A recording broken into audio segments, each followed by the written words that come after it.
Okay, in the fast etude, I think the important thing to remember is to play the 16th notes of equal value.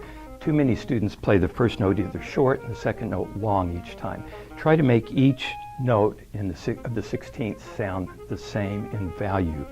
The other thing I think about this fast etude is to use the biz key. If you're not familiar with that, you should be for this piece.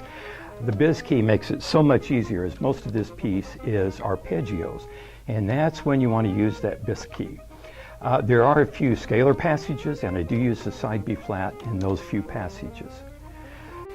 In the slow study, on the second line, first measure, there's a trill followed by 2 grace notes, and I think the appropriate way to probably play this is interpreting it as if it were a turn with 1 trill and the grace notes.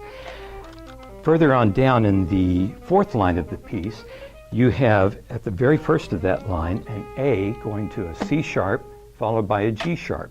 And I think it's important that you don't try to slide the little finger here from the C sharp key to the G sharp. Remember that you can play both of those notes with just the C sharp key down, and that prevents a sliding or break in the line.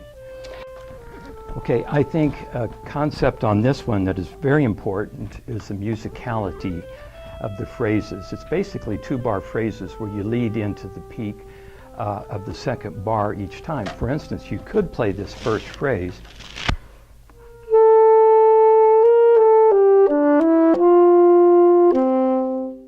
but I think a more appropriate interpretation would be to lead into that downbeat of the second bar.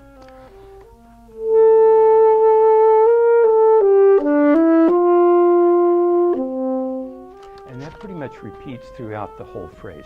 So that's kind of an important musical consideration when doing this.